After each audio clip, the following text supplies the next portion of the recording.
एक लेडी ने अपनी आप बीती संगत को सुनाई।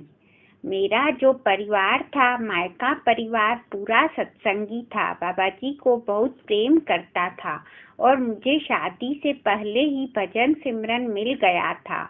तो मेरा भी भजन सिमरन बहुत था, लेकिन जिस घर में मेरी शादी हुई थी वह बाबा जी को बिल्कुल भी नहीं मानते थे।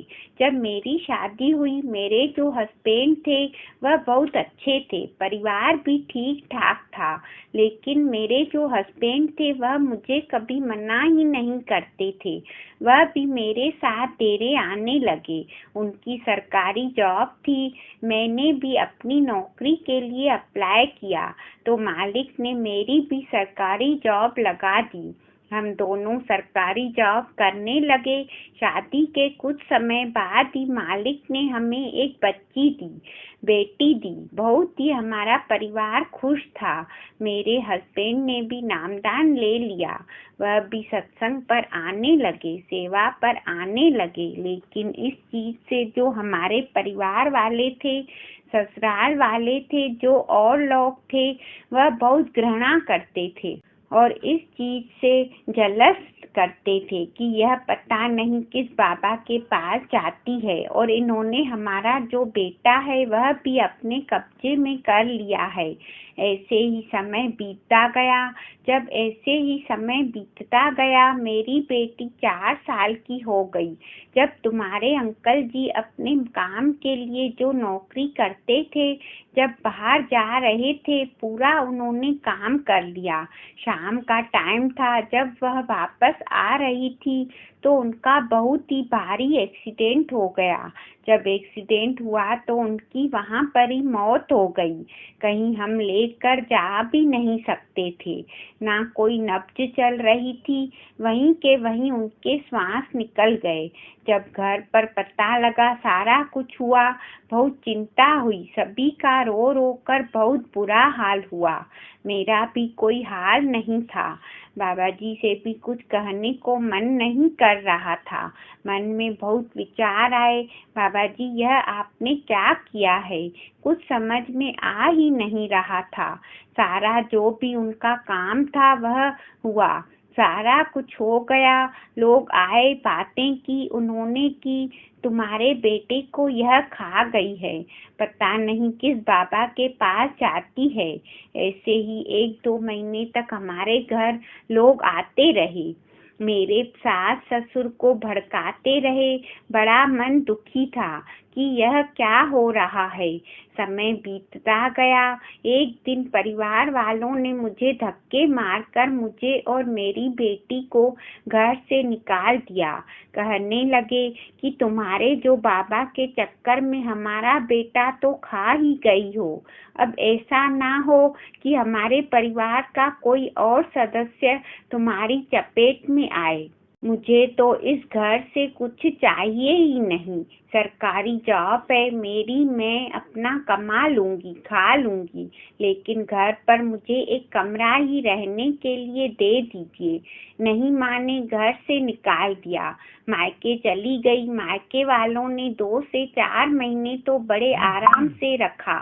भाभी भी चिढ़ने लगी, बातें करने लगी कि वहाँ तो अपने आदमी को खाकर आई है, हस्बैंड को खाकर आई है, उसे मार दिया है, अब यह हमारा भी घर बर्बाद कर देगी। इसके पैर भी अच्छे नहीं हैं। भाई भी बहुत परेशान हो गए। जो भाभियां थी वह भाइयों को कहने लगी। भाई कहने लगे हम क्या करें। जब यह सब कुछ मैंने मायके परिवार में देखा तो मन बहुत दुखी हो गया कि ऐसा ना हो कि सच में मेरी वजह से यह घर उजड़ जाए। मायका परिवार भी छोड़कर चली गई। बेटी 5 साल की हो गई। ऐसे ही धक्के खाते खाते 1 साल बीत गया। बहुत मैं परेशान। अब मालिक की इतनी मुझ पर कृपा थी कि मालिक ने रोजी रोटी मुझे दी हुई थी। सरकारी जॉब थी तो चलो पैसा आता था, तो मुझे पैसे की तो इतनी कोई चिंता ही नहीं थी। अब मैं किराए पर जाकर मैंने कमरा ले लिया अपना एक छोटा सा, और अपनी बच्ची को मैंने पालना शुरू कर दिया। पढ़ाया लिखाया, सब कुछ कर दिया। जब बेटी 15 से 16 साल की हुई तो उसकी भी तबीयत खराब हो गई और वह भी खत्म हो गई। जब बेटी खत्म हुई तो मन में बहुत धक्का लगा। अब आंसू रुकने का नाम ही नहीं ले रही थी। अकेली पड़ गई थी मैं। कुछ भी समझ में नहीं आ रहा था कि मैं करूं तो क्या करूं, जाऊं तो कहाँ जाऊं। बाबा जी की तस्वीर के आगे खड़ी होकर जोर जोर से चिल्लाने लगी, मेरा कोई आगे ना, मेरा कोई पीछे ना। मेरे माँ बाप ने मेरी शादी करके जल्दी ही खत्म हो गए थे। पहले मम्मी खत्म हो गई, फिर पापा खत्म हो गए। वो भी दुख देखे, हस्बैंड का भी दुख देखा। आज तो गहरी चोट लगी है दिल पर। अब क्या करूं? कोई चुप कराने वाला नहीं, कोई पानी पिलाने वाला नहीं। एक खाली कमरे में अकेली, आस पड़ोस के जो लोग थे वह आए। उन्होंने अपना जो भी मेरे से दुख मुझे कहते थे, मत रो, क्या कहती हूँ मैंने बेटा, बहुत दुख देखे। किसी तरीके से मन को शांत किया। ना बाबा जी के सत्संग पर जाना छूट गया, भजन सिमरन छूट गया। कुछ भी समझ में नहीं आता था, ना कोई दिलासा देने वाला था। अब अपने काम पर भी मेरी काफी छुट्टी हो चुकी थी। 1 साल हो गया, बड़े दुख देख लिए, कुछ भी नहीं रहा। 1 साल मेरी बेटी को गुजरे हुए हो गया। एक दिन मैं ऐसे ही बैठी हुई थी, मन बड़ा उदास, और मैं बाबा जी से बातें करने। मैंने बाबा जी से कहा, बाबा जी यह सारा कुछ क्या चल रहा है? यह बातें तो मैंने सुनी थी कि कुछ बेटियों के कर्म बहुत खराब होते हैं, उनके पैर अच्छे नहीं होते। यह लोगों की बातें हैं कि जब वह किसी घर में पैर रखती है तो भरे खाली भी हो जाते हैं। तो क्या मेरे पैर इतने बुरे थे? बाबा जी मेरा तो सारा कुछ खाली हो गया, और जो मुझे लोगों ने बुरा भला कहा है, यह क्या मेरे कर्मों में था? मेरे तो पल्ले मेरे सतगुरु कुछ भी नहीं रह गए। बहुत रोई, कमरा मैंने बंद कर लिया, जोर जोर से चिल्लाई, पता नहीं इतना रोई कि मुझे समझ में ही नहीं आया। वहीं पर मैं लेट गई। जब मैं लेटी तो मैं क्या देखती हूँ कि बाबा जी आए हैं। मौजूदा बाबा जी की बात है। बाबा जी आए हैं और वह मेरे सिर पर उन्होंने हाथ रखा है और कह रहे हैं, बेटा जिस हकीकत से तुम गुजर रही हो, असलियत ही यही है। यह तो सब कर्मों के हिसाब किताब हैं। यहाँ पर अकेले आए हैं, अकेले ही जाना है। यहाँ पर कोई किसी का संगी संबंधी नहीं है। कोई भी, तुम्हारे तो बहुत अच्छे भाग हैं जो तुम्हारे ऊपर से कर्मों का भार उतर गया है। यह जो जीव यहाँ पर आकर अपनी जिंदगी के साथ उतार चढ़ाव कर रहे हैं, इनके बहुत भारी कर्म होते हैं। यह बात जब वह आंटी कहने लगी कि बाबा जी ने मेरे कानों में आवाज पड़ी। बाबा जी ऐसे लगा कि जैसे मेरे सामने रूबरू हूँ, खड़े हैं। जब मेरी आँख खुली तो वहाँ देखा कि कुछ भी नहीं। तो वह आंटी कहने लगी कि बेटा, वह जो एहसास था अपने सतगुरु का, मुझे ऐसे लगा कि सच में आमने सामने हमने बाबा जी से मैंने बात की है। सच में बाबा जी इतने प्यार में मुझे समझा रहे हैं। कम से कम वह मेरे साथ 5 मिनट बातें करते रहे। 5 मिनट तक बात करते रहे। कोई ऐसी बात ही नहीं है जो उन्होंने छोड़ी हो। जब वह आंटी यह बातें बता रही थी तो उनकी आंखों से आंसू गिर रहे थे। मेरे हस्बैंड की आंखों में भी आंसू आ गए। मेरा छोटा सा बेटा है, उसकी आंखों में भी आंसू। वहाँ पर आस पड़ोस में 2-4 लोग और बैठे थे। वह भी हमारे पास में आकर बैठकर आंटी जी की बातें सुनने लगे। उनकी आंखों में भी आंसू। तो मेरे मन में एक विचार आया कि अगर आंटी जी बाबा जी से इतनी जुड़ी है तो फिर आज भी आंखों में आंसू क्यों हैं? तो मैंने आंटी जी से कहा, आंटी जी आज भी तो आपकी आंखों में बहुत आंसू हैं, आज भी तो आप उतना ही रो रहे हो, क्या आपको पिछली बातें आज भी सताती है? तो आंटी कहने लगी, नहीं बेटा, पिछली बातें नहीं सताती, खुशी होती है।